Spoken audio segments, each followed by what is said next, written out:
Abra sua Bíblia comigo em Apocalipse, capítulo de número 3. Nós vamos ler o versículo 7 em diante. Capítulo 3, versículo de número 7. Eu estou desesperado. Desesperado por quê? Porque eu estou correndo, ou tentando correr para resolver, de conseguir editar logo o livro das 7 cartas que já tem escrito. E eu queria muito fazer um seminário na nossa igreja, para nós, coisa do pessoal da casa, sabe? Pessoal que gosta mesmo de aprender e de entender o que é a igreja, e falar sobre cada uma dessas igrejas, porque são igrejas muito importantes. É uma carta de Cristo para as igrejas dos dias de hoje e até o dia da volta dele, porque ela representa muita coisa, traz muitas verdades para nós, para a gente refletir o que é ser igreja, e sempre entender que a igreja ela é composta de cristãos, amém? Não são simplesmente pedras, não é um ventilador, não é um som, é você. É você como indivíduo, como casa espiritual, mas nós aqui juntos nos reunimos para adoração ao Senhor, a eclésia de Deus, ou seja, aqueles chamados para fora, aqueles que são chamados para fora do mundo, sacados do mundo e trazidos para a presença de Deus e depois são devolvidos para o mundo. Não é doido o negócio? Deus vai lá no mundo, tira a gente de lá, dos valores do mundo, traz para Ele, molda a gente e devolve a gente para o mundo. Para quê? Vós sois sal da terra e luz do mundo em trevas. Amém? Uma responsabilidade de ser luzeira em meio às trevas. Ou seja, aonde você chegou um facho de luz de Deus. É Deus brilhando através de você. É uma grande responsabilidade. E é essa responsabilidade que Jesus traz à tona, traz à nossa memória. E hoje nós vamos falar sobre a igreja de Filadélfia. Essa igreja é a segunda igreja dentre essas 7 que não recebe críticas. Pelo contrário, recebe elogios. Interessante que a segunda carta, que é dirigida à igreja de Esmirna, é para uma igreja também que só recebe elogio. A menor carta de Esmirna.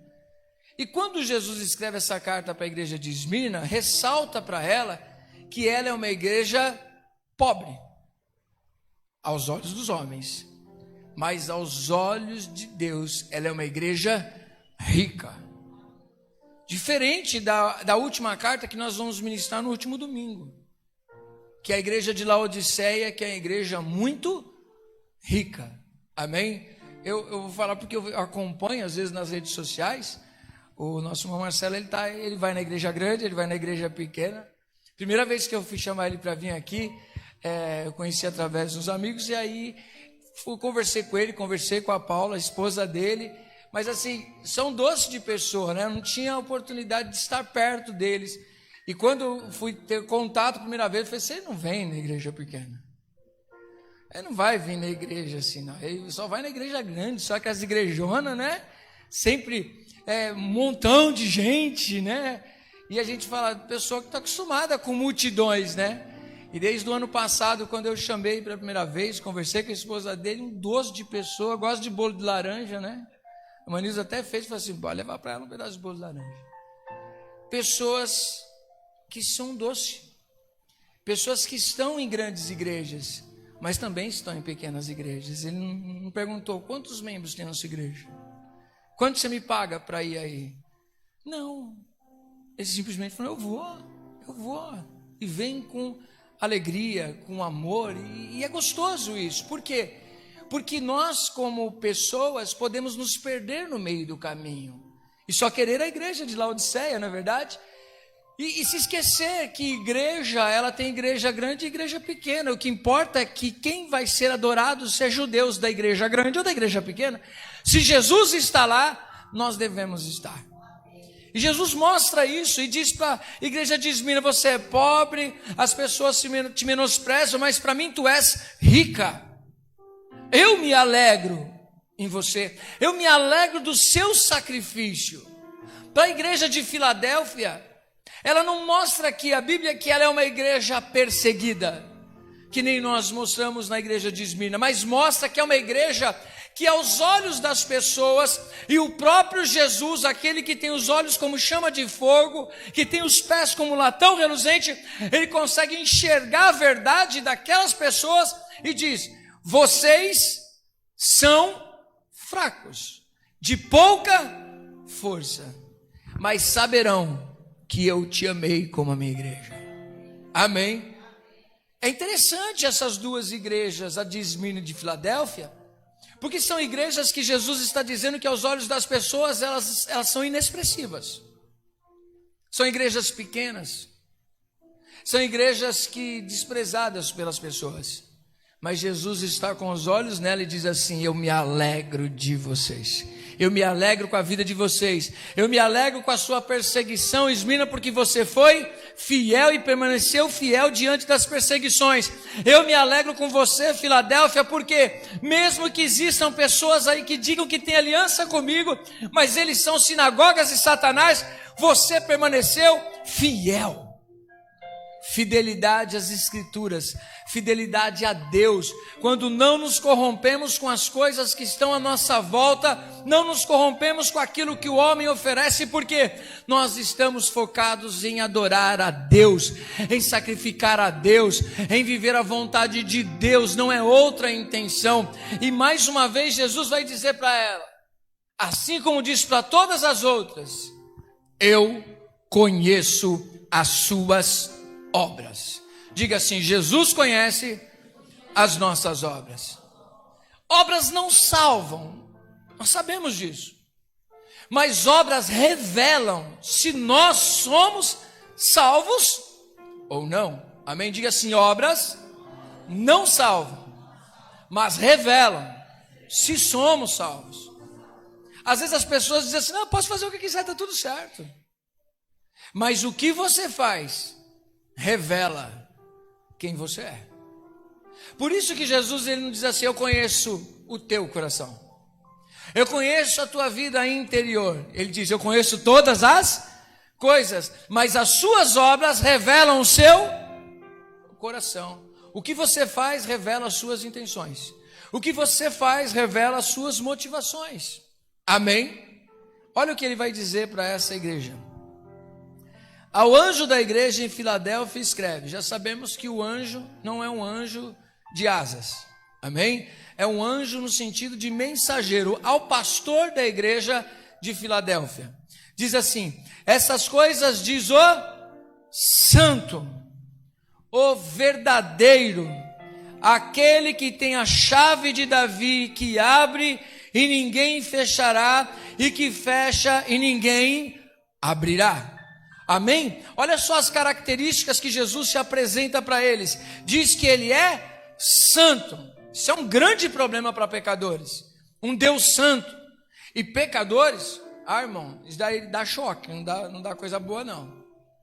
Ontem eu estava lá na Val de Jaboque, na clínica de recuperação, e fiquei muito feliz. Muito feliz. Porque ontem no nosso culto lá, 4 jovens se reconciliaram com Cristo e vão estar conosco no último domingo para se batizar. Isso é tremendo, foi forte. Deus foi algo tremendo, não foi, Márcio? A gente simplesmente pregou a palavra. E eles abriram o coração e falaram: ó, eu não fui batizado não, mas eu quero me batizar. Eu quero entregar minha vida para Jesus. Então, Deus vai nos dar esse presente, que em nome de Jesus eles vão estar conosco no último domingo do mês para ser batizado. E a pregação de ontem lá foi sobre Zaqueu. Deus deu algo tremendo para nós. Ele continua sendo amigo de publicanos e pecadores. E que bom que ele é meu amigo. Porque mesmo sendo falho e pecador, ele não desistiu de mim. Ele continua indo na minha casa e sempre esperando que eu mude a minha vida, sempre esperando que as coisas fiquem mais alinhadas e eu viva mais santidade do que ontem, porque santidade é um processo. A salvação é um ato, mas a santidade um processo. Diga assim comigo: a salvação é um ato, a santidade um processo. A gente prega mais sobre isso. Aí a gente estava conversando e eu falei: pessoal, a salvação não te muda diante dos homens. Porque diante dos homens, um com o outro aí, eu sendo o pastor da igreja, você não sendo pastor, você é um membro da igreja, você é o sacerdote da sua casa, você tem seus pecados assim como o meu, que a gente se arrepende e busca a santidade em Deus, amém? Por isso que a santidade é um processo. E você só busca a santidade porque você foi salvo. Se você não tivesse sido salvo, você não buscaria a santidade.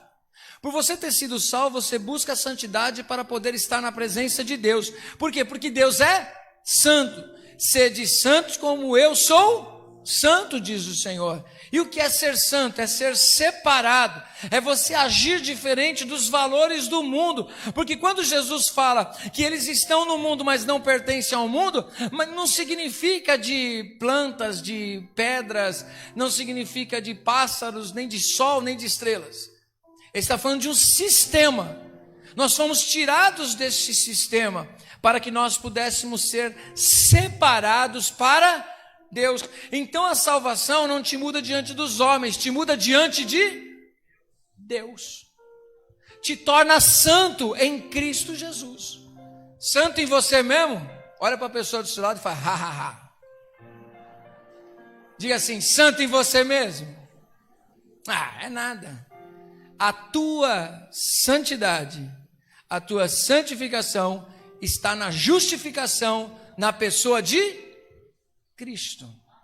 E ele se apresenta, eu sou o santo, eu sou puro, eu sou um Deus perfeito, eu tenho olhos de chama de fogo, eu sou aquele que conheço as suas obras, eu sou aquele que purifica você, eu sou aquele que conheço quem você é de verdade.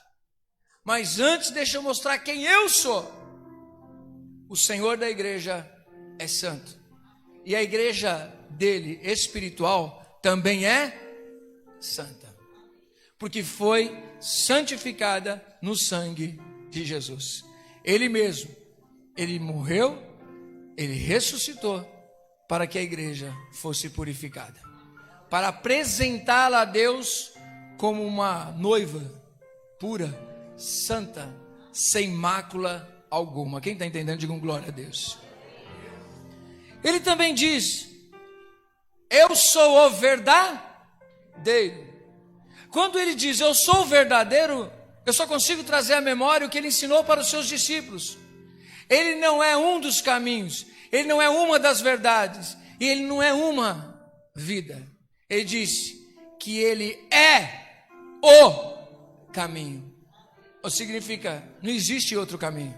Só existe um caminho que se chama Jesus Cristo. Ah, mas eu consegui um atalho. Ah, irmão, vai ler o livro O Peregrino, de John Bunyan. Você vai ver o que acontece quando se pega atalho e não vai pelo caminho. Quem já viu esse filme ou já leu esse livro? Se você tem preguiça de ler, entra lá no YouTube e coloca O Peregrino de John Bunyan. Aí começa a aparecer aquelas falhas de vídeo antigo e você assiste lá.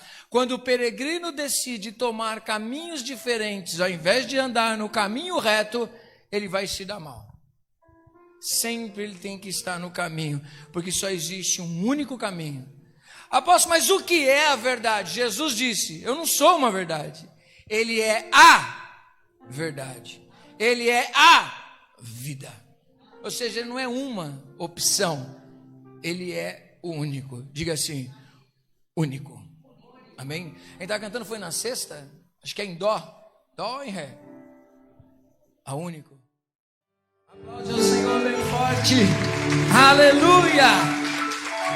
Podemos aceitar mais um pouquinho. Aleluia. É muita ousadia querer cantar aqui, né, irmão?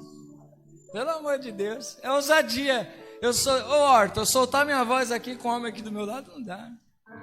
É que eu amo o que faço. Aí vira ousadia. Quem faz o que ama é ousado, né? Aleluia. Mas ele é o santo. Ele é o verdadeiro. Mas ele tem as chaves de Davi. A autoridade está nas mãos de Cristo. A chave de Davi. Uma palavra profética que eu não vou nem entrar a fundo nela, mas uma palavra profética que foi liberada por Deus é de autoridade. A autoridade está nas mãos de Cristo. Ele conquistou essa autoridade. Só que ele disse para essa igreja: essa chave que ele tem é uma chave que abre e ninguém pode fechar, que fecha e ninguém pode abrir. Teve um outro homem na palavra de Deus que também recebeu essa chave, que Jesus disse para ele que teria uma chave.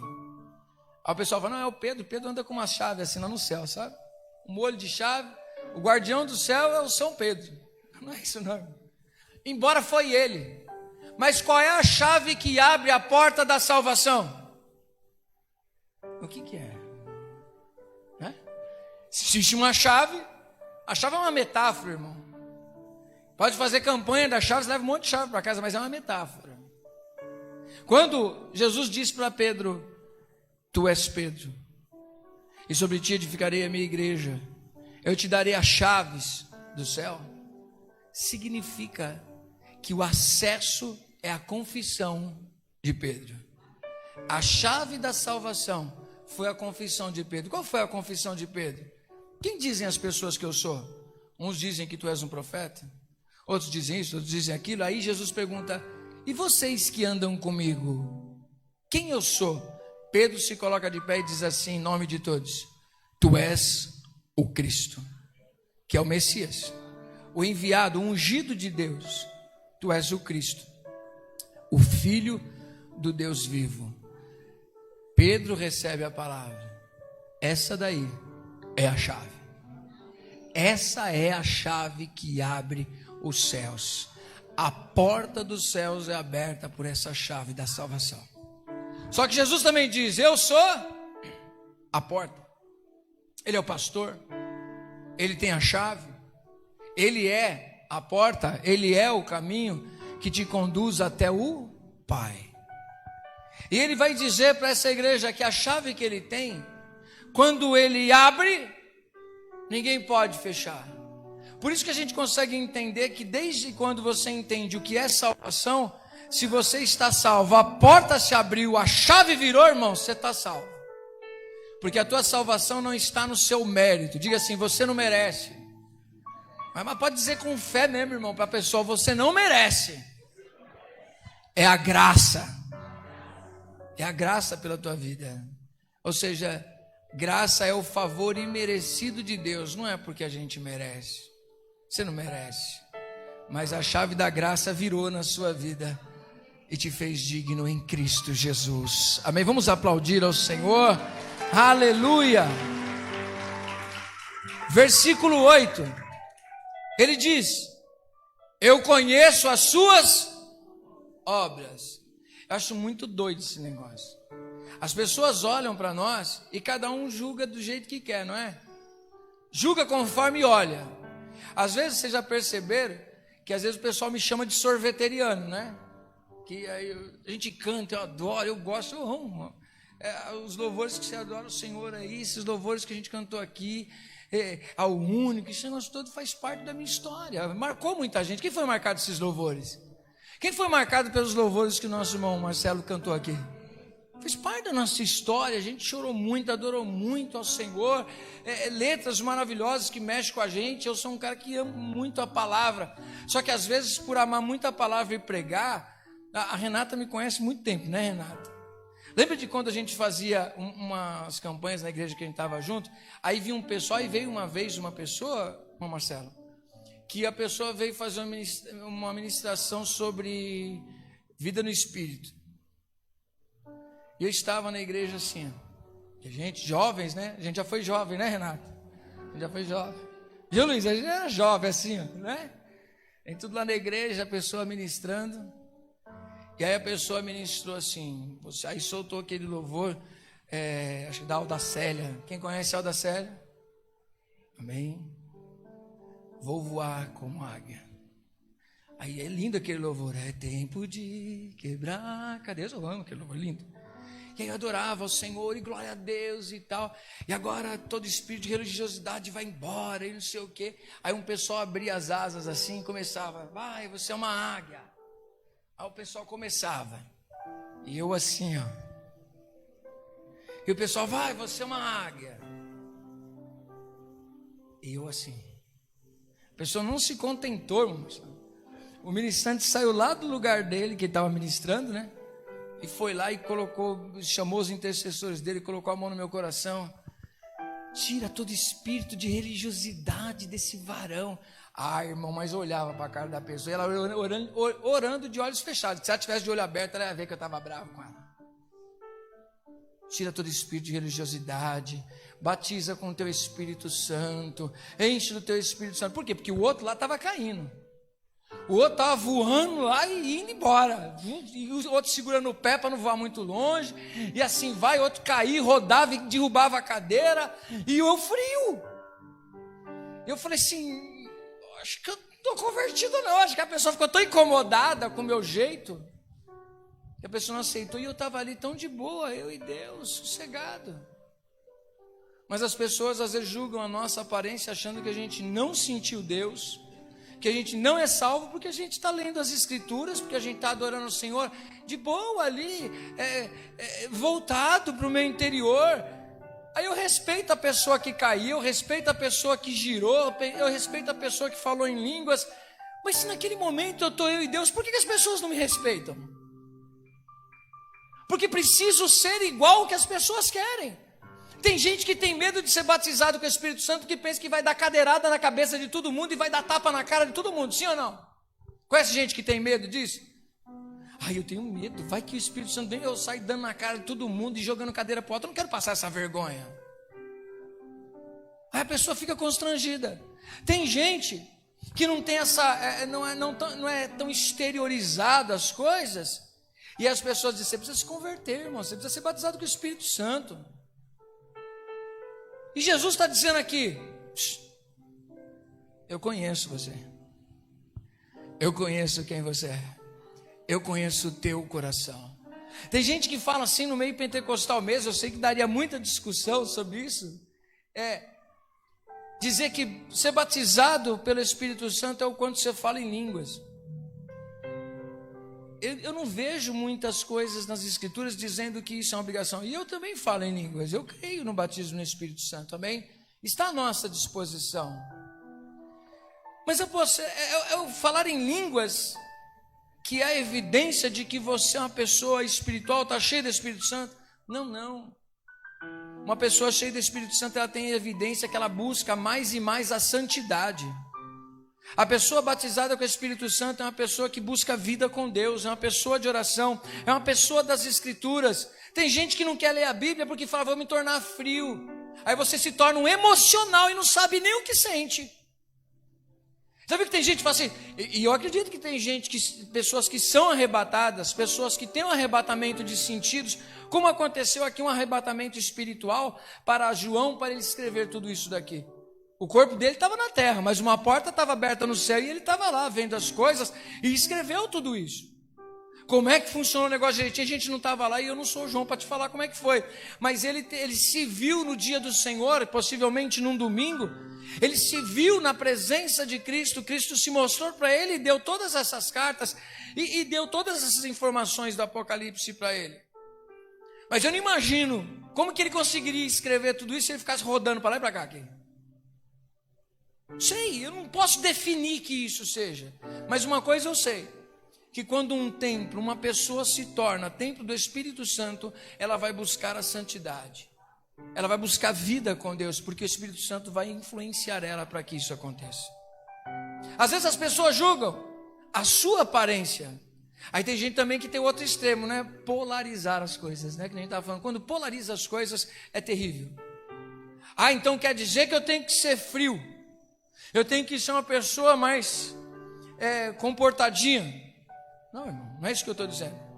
Então você tem que ser aquela pessoa que roda, que faz e acontece. Gente, não dá para você entender que você tem que fazer aquilo que o Espírito Santo colocar no seu coração e deixar a vida dos outros. Diga para a pessoa só, deixa a vida do irmão. Cuida da sua espiritualidade. Amém? Cuidar da sua espiritualidade. Sabe por quê? Tem um monte de gente que às vezes roda, faz e acontece, mas não tem nada a ver de Deus. Tem muita gente também que às vezes fica fria e também não tem nada a ver de Deus. Fria que eu falo é a maneira que as pessoas determinam. Existem pessoas que por fora elas estão assim, mas dentro delas elas estão quedadas aos pés do Senhor. Tem gente se preocupando com o cabelo longo, com a saia longa e com rodar, com fazer e acontecer, e na verdade não tem vida com Deus. Aí você vai lá e olha aquela pessoa quietinha, que não tem coragem de subir no altar, que não tem coragem de pegar o microfone. Vida com Deus ali atrás intercedendo. E você nunca viu aquela pessoa na casa dela, na madrugada dela, orando e buscando a Deus. Você diz: essa pessoa não serve ao Senhor. Aí você vê aquela pessoa que anda no pecado, faz tudo errado, e essa pessoa serve ao Senhor. O pecado de Samuel no olhar, porque quando ele olhou para os irmãos de Davi, ele disse: esses caras são rei. Deus disse: eu não olho a aparência, eu olho a sinceridade de quem a pessoa é, o coração dela. Você está vendo a aparência e eu estou vendo o interior dela. É isso que Jesus está dizendo para essa igreja: eu conheço as tuas obras, eu sei quem você é. Diga assim: Deus sabe quem eu sou. Diz para a pessoa com muito amor, diz: Deus sabe quem você é. Não deixe o julgamento das pessoas determinarem você, não. Deus conhece o teu coraçãozinho, amém? É com Ele que a gente vai ter que se ver, é com Ele que a gente conversa. Quem é que vai intentar acusações contra os filhos de Deus? É Deus mesmo quem os justifica. Quem é alguém para apontar o dedo no seu nariz? Porque Ele te amou, perdoou você dos seus pecados e Ele sabe quem você é. Então não deixe as pessoas determinar quem você é. Você é o que você é em Deus. Glória a Deus. Se te chamarem de sorveteriano, te chamarem de aviãozinho do fogo, foguete, não importa. Olha o teu coração, a tua vida com Deus. Não se empolgue com aparências. O Saul chegou, ele era bonito. Saul, a Bíblia diz que o cara top, modelo, era o Thor do pessoal. Então, fortão, cheguei. Mas ele era bonito por fora, mas não tinha um coração quedado aos pés. Chega o anãozinho Davi, perto deles, né? Pequenininho. Um homem segundo o meu coração. Não seja segundo o coração do homem, seja segundo o coração de Deus. Amém? Vamos mais aqui. Versículo de número 9. Eis que farei que alguns dos que são da sinagoga de Satanás, desses que a si mesmos se declaram judeus e não são, mas mentem, eis que os farei vir e prostrar-se aos teus pés e conhecer que eu te amei. Rapidamente, quem está acompanhando a nossa ministração de Romanos, desde o capítulo 1 que a gente está ministrando de novo, já faz, eu não sei quantos meses faz que a gente está ministrando Romanos aí, muito tempo. A briga de Paulo era justamente essa. Ele nunca falou que judeu não prestava. Ele nunca disse que judeu não tem aliança com Deus. Ele disse o seguinte: judeu que não entregou sua vida para Cristo não tem aliança com Deus. Porque não é judeu verdadeiro aquele que nasce como judeu fisicamente, mas aquele que é filho de Abraão em Cristo Jesus, porque é nele que está todas as promessas. É isso que Jesus está dizendo. Tem gente que está dizendo que é judeu, que é sinagoga de Deus, que é reunião de ajuntamento de pessoas que têm aliança com Deus. Estão dizendo que são filhos de Abraão, mas não são. Mas são judeus, nasceram judeus, têm circuncisão, mas não têm aliança com Deus. Aí Jesus está dizendo: eu conheço eles, porque eles se reúnem para acabar com a minha igreja. Eles se reúnem para acabar com o cristianismo. Eles se tornam então sinagoga de Satanás. Todo sistema que luta para acabar com a igreja física é um sistema diabólico e demoníaco. Quer fechar as portas, quer impedir a adoração. Isso é trabalho de quem? De coisa ruim. Não importa por que meio, quer impedir a adoração, é Satanás trabalhando. Diga assim: nós somos mais do que vencedores. Mas por que, apóstolo? Jesus disse: as portas do inferno não prevalecerão contra a minha igreja. Jesus nos deu uma palavra de vitória, e nós vamos para cima das portas, porque nós vamos prevalecer, não elas que prevalecerão contra nós, amém? Diga assim: fomos revestidos de autoridade. Jesus disse o seguinte: eles estão desprezando você. Eles estão olhando para vocês e dizendo que vocês não têm força. Mas eles saberão que eu te amo. Meu irmão, como é bom ser amado de Deus. Como é bom ser amado por Deus. As pessoas podem falar o que quiser. Quando o papai te coloca nos braços e diz: deixa que eu trabalho para você. Deixa que eu sou o Deus que te defende. Ah, irmão, mexeu com o papai. Jesus está dizendo aqui: saberão que tu és minha e que eu te amo. Que palavra maravilhosa. A igreja poder dizer: eu tenho um Deus que me ama. Jesus disse para essa igreja: eu te amo. E as pessoas saberão que eu te amo. Davi, ele tinha isso no coração dele, um homem segundo o coração de Deus, que não importava o que acontecia, ele sabia que era amado por Deus. Quando a gente diz que retire de mim qualquer coisa, mas não retire de mim o teu espírito, é oração de adorador, que tem a Deus acima das coisas que ele dá, o ama por quem ele é. Amém? Tem muita coisa para a gente aprender aqui. Versículo 10. Mas por que que Jesus a ama? Por que que Jesus tem colocado uma porta aberta? Tem um posicionamento dessa igreja. Não importa, gente, não importa o crescimento a qualquer custo, pragmatismo religioso, não importa isso. O que importa é que uma igreja, é que você, é que eu, seja como indivíduos na nossa intimidade com Deus, seja como coletivo chamado igreja, só existe uma coisa que nós precisamos fazer em meio a esta geração: guardar a palavra de Deus. A palavra de Deus não muda. Olha como é importante. Quer vitória? Quem quer vitória? Olha o que a Bíblia diz. Essa passagem eu tenho ali na minha sala escrito. Josué, capítulo de número 1. Não importa as lutas da sua vida, não importa nada, o que importa é que você guarde a palavra. Josué recebeu uma difícil missão de assumir o posto de Moisés e guiar o povo.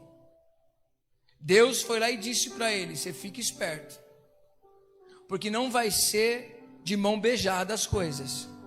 Você vai ter que lutar, você vai ter que ver dificuldade, você vai ter oposições. Mas guarda a palavra. Guarda a palavra. Guarda no coração, irmão Marcelo. Guarda essa. E não é nada pelas entrelinhas de dizer, é para todo servo de Deus, ainda mais na posição que você está. Olha o que a palavra de Deus diz para mim e para você, para todo cristão. Diga assim: a palavra é para todo cristão. Amém? Diz assim, ó. Vamos só para a gente economizar o tempo, tá? Não é perder o tempo, é economizar o tempo. Versículo 5: ninguém te poderá resistir todos os dias da sua vida. Como fui com Moisés, assim serei contigo. Não te deixarei e não te desampararei. Você recebe essa palavra no seu coração? É Deus dizendo: aonde você for, eu vou estar com você.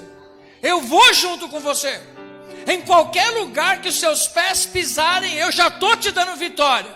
Mas presta atenção numa coisa: você vai ter oposição, você vai ter luta, você vai ter dificuldades. Existe um alimento para a tua vida, e esse alimento se chama palavra. Ele diz: não te deixarei nem te desampararei.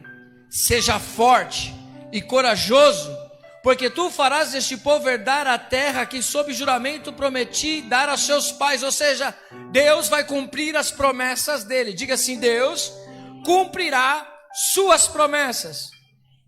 O que cabe a nós? Tão somente, seja forte, ou seja, permaneça firme, porque você vai ter oposição. Corajoso, porque as coisas não vão acontecer de mão beijada, você vai ter que ir para cima, pegar o leão pela barba, irmão, amém? E ele é vivo, não é igual esse daqui não, que é só a imagem. Então somente ser forte e muito corajoso, para teres cuidado de fazer segundo toda a lei, que é toda a palavra que meu servo Moisés te ordenou. Dela não desvies nem para a direita nem para a esquerda, para que sejas bem sucedido por onde quer que andares. Não cesses de falar do livro desta lei, antes medita nele dia e noite, para que tenhas cuidado de fazer segundo tudo quanto nele está escrito. Então farás prosperar o teu caminho e serás bem sucedido. Eu não te mandei? Diga assim, eu não te mandei? Diz o Senhor. Olha uma pessoa aí para você profetizar, seja profeta de Deus, boca de Deus para dizer para essa pessoa assim, diga assim, Deus não te mandou? Obedeça, seja forte, seja corajoso, levanta a cabeça e enfrenta os seus gigantes, porque Deus é contigo. Aleluia, aleluia.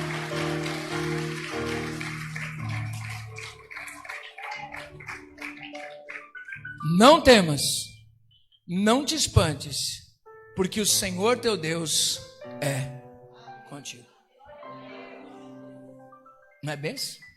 É benção demais. Eu falo para vocês que dá um seminário. Eu já estou acabando aqui.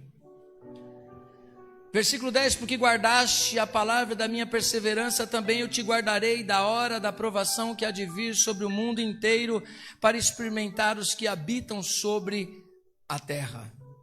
Isso aqui é uma visão escatológica que dá muita briga. Se a igreja vai estar, se a igreja vai ter ido, se Cristo vai livrá-la da tentação ou se vai livrá-la na provação. Aí ninguém definiu isso daí, irmão. O pessoal está batendo um do outro até hoje e vão morrer assim. Mas uma vez eu estava assistindo um vídeo e eu gostei muito da definição de pré-milenismo, milenismo, se a igreja vai estar, se a igreja vai embora. E aí o rapaz disse uma coisa que eu fecho com ele. Eu não sei se a igreja vai estar lá no dia da aprovação. Eu não sei se a igreja estará aqui no dia da aprovação. Eu só sei que eu preciso estar pronto, tanto para ir como para ficar de pé no meio da tribulação. Ponto. E como isso? Palavra. Na palavra de Deus. Amém? Versículo de número 11. Venho sem demora. O noivo vem. Conserva o que você tem, para que ninguém tome a sua coroa. Ao vencedor faloei coluna no santuário do meu Deus, e daí jamais sairá. Gravarei também sobre ele o nome do meu Deus, o nome da cidade do meu Deus, a nova Jerusalém que desce do céu, vinda da parte do meu Deus, e o meu novo nome. Eu não vou entrar nisso daqui, não por falta de conhecimento do que eu vou pregar aqui, mas se eu vou pregar isso daqui e entrar a fundo, e se eu abrir, eu vou ter que ir até mais tarde, e eu não quero alongar, fica para um seminário isso. Essa cidade, a cidade de Filadélfia, que o significado é amor fraternal, ela é uma cidade que as pessoas evitavam até de morar dentro dela.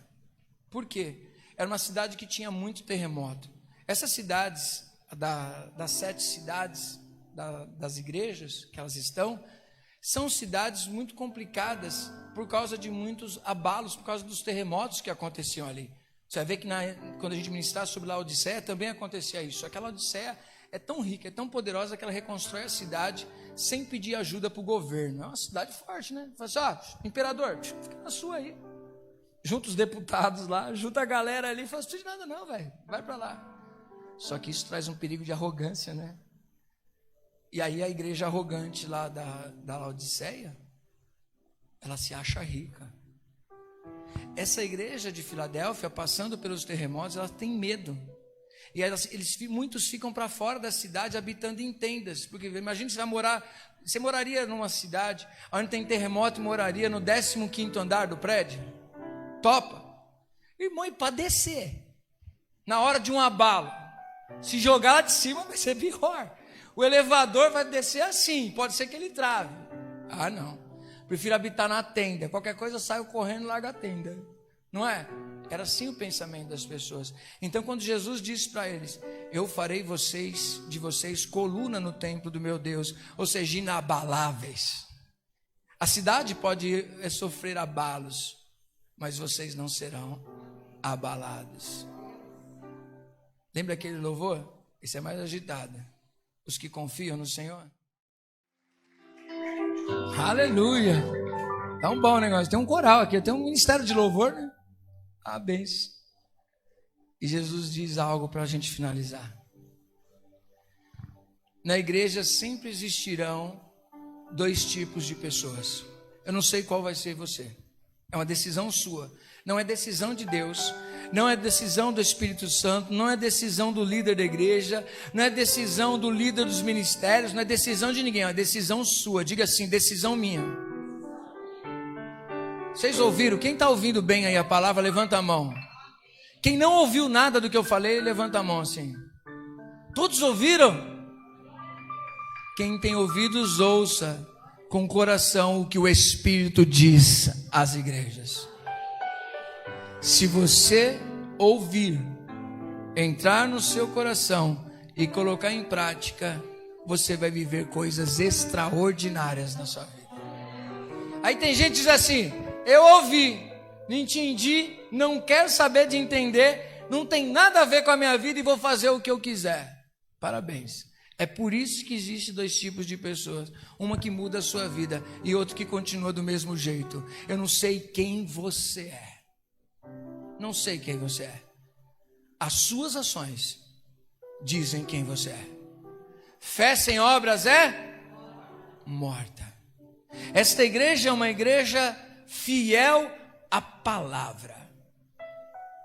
Interessante, a gente estava ali tomando um cafezinho, que chegou correndo e tomou um cafezinho para a gente vir para cá. A gente estava dizendo, eu e o irmão Marcelo estávamos conversando, e falou assim: e é verdade uma coisa, o problema não é só como você entra em um lugar, é como você sai do lugar. Entrar, qualquer um pode entrar, sair sem mexer no caráter, já não são todos. Mas como que uma pessoa pode entrar e sair de um lugar sem ser mudada em seu caráter? É quando ele não esquece do propósito do seu chamado. Quando você sabe do propósito do seu chamado, você não dá um passo atrás, você está firme. Se tiver calabouço, a gente vai para o calabouço no propósito, que nem Jeremias. Se tirar e perguntar, tem uma palavra diferente? Não é a mesma, você volta para o calabouço, mas não muda a palavra, porque o chamado que está dentro do coração da pessoa é maior do que qualquer coisa que esteja à volta dela. Ela está firmada na palavra. Deus disse para mim falar e eu vou falar. Jeremias foi pregar um povo que entendia o que ele estava falando, mas não recebia o que ele estava dizendo. Ezequiel, quando foi enviado por Deus como profeta em meio a um povo, que ele disse assim, Deus disse para ele: você vai ser levado para o meio de um povo, vai falar minha palavra e não em inglês. Eles vão entender o que você está falando, mas nem por isso eles vão aceitar o que você está falando.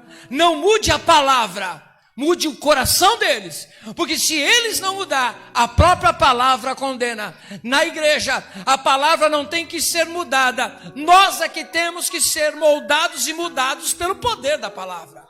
O anúncio do evangelho, ele é só passa gerações, tem estratégias de missões, tem estratégia de evangelismo, tem estratégia de crescimento da igreja, é célula, é culto no lar, é culto na igreja, é visita pastoral, não importa, é para o rico, é para o pobre, é para quem está no lugar menos favorecido, é para quem está nas mansões, porque todos pecaram e precisam ser perdoados em Cristo Jesus, não importa as condições. Ou seja, a palavra não muda jamais, as pessoas é que são mudadas pelo poder da palavra de Deus.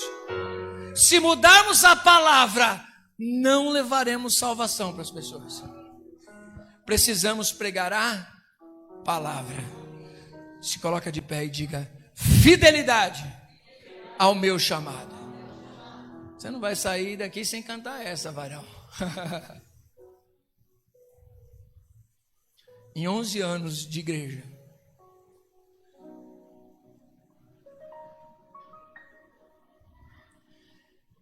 acho que todo esse tempo da minha vida, eu sempre fui chato assim, né, Renata?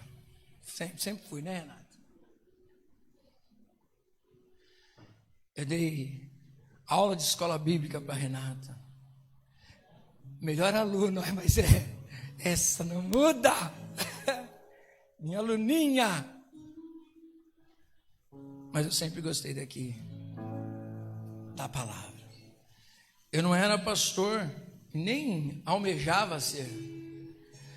Às vezes, deixa eu dizer uma coisa, às vezes a gente não sabe o que vai ser. A gente tem que se importar com o que a gente está sendo. O que você vai ser é problema de Deus, não é teu. Você precisa saber o que Deus chamou para ser agora, hoje. Amanhã, tudo pode mudar. Eu já tentei fazer o Dó-Ré-Mi, aí aprendi um Dó-Ré-Mi. Eu gosto de ministrar, mas não sou cantor.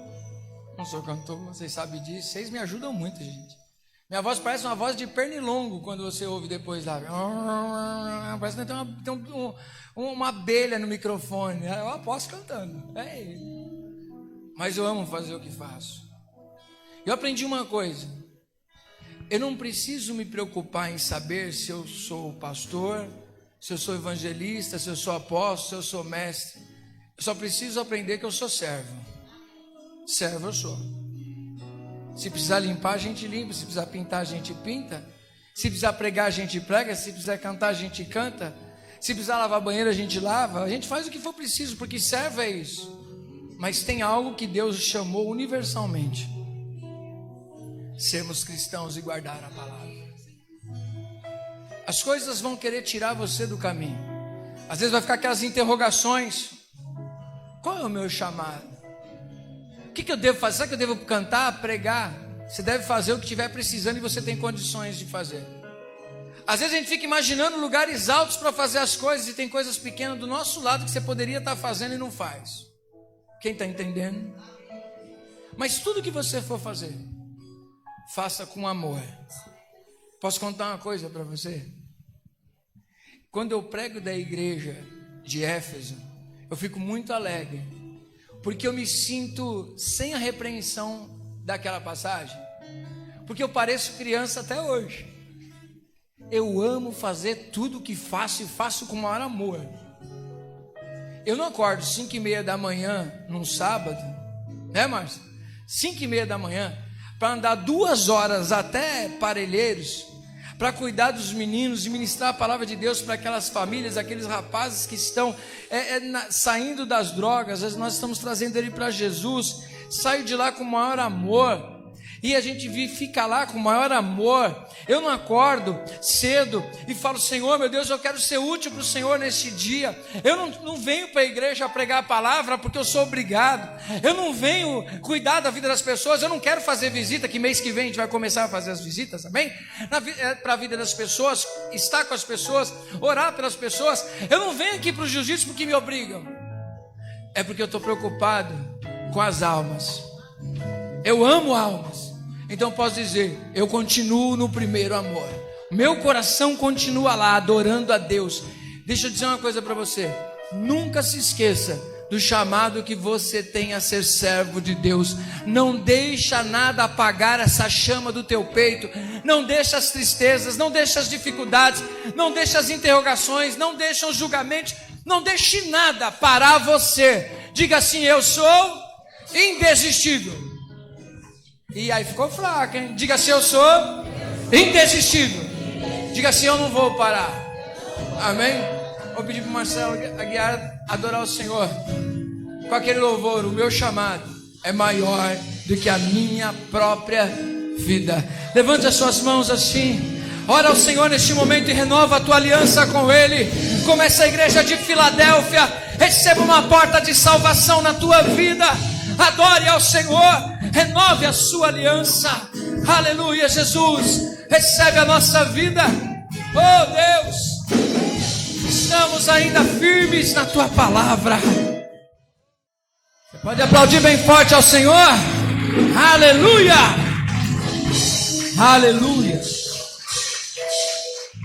Nunca se esqueça, quando você entende o seu chamado de servir a Deus, irmão, ninguém pode roubar isso de você.